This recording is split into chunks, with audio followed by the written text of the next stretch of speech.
Friends, welcome to నా మన kitchen. నేను మీ శ్రావ్స్. ఇవాళ చేయబోయే రెసిపీ టమాటా రైస్. ఇది ఎంతో ఈజీగా ఎలా తయారు చేసుకోవాలో చూద్దాం. ముందుగా కావాల్సిన పదార్థాలు: ఒక గ్లాస్ రైస్ ఇలా వండి పెట్టుకోవాలి. ఇలా సన్నగా తరిగిన ఉల్లిపాయలు, టమాటా, పోపు దినుసులు, గరం మసాలా, సాల్ట్, పసుపు, జీడిపప్పు, పచ్చిమిరపకాయలు. ఇప్పుడు స్టవ్ మీద మనం బౌల్ పెట్టుకుని ఆన్ చేసుకోవాలి. ఒక 2 to 3 టేబుల్ స్పూన్ ఆయిల్ వేసుకోవాలి. కొంచెం ఆయిల్ వేడెక్కాక మన పోపు దినుసులు, ఆవాలు, జీలకర్ర అవన్నీ మనం ఇందులో వేసుకుని కొంచెం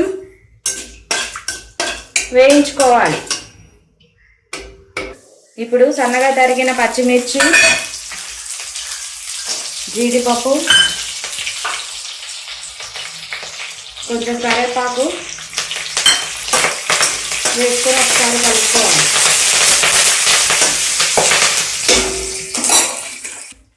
ఇప్పుడు సన్నగా తరిగి పెట్టుకున్న ఆనియన్, టమాటా వేసుకుని కొంచెం మగ్గనివ్వాలి.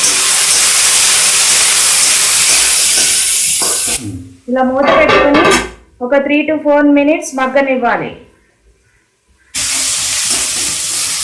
ఈ విధంగా బాగా దగ్గర పడ్డాక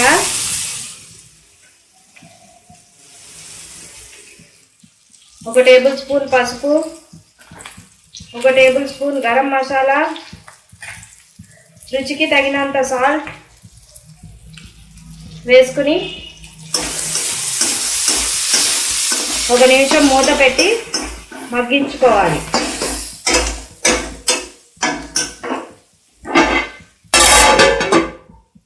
ఈ విధంగా వండి చల్లార్చుకున్న రైస్ని మనం మిక్స్ చేసుకోవాలి. బాగా కలిసేలాగా మనం మిక్స్ చేసుకోవాలి. అంతే, మన easy tomato rice recipe ready. Simple tasty tomato rice recipe ready. ఈ విధంగా మీరు కూడా ట్రై చేయండి. మీకు నచ్చినట్లయితే లైక్, షేర్ అండ్ సబ్స్క్రైబ్ చేయండి. Thank you.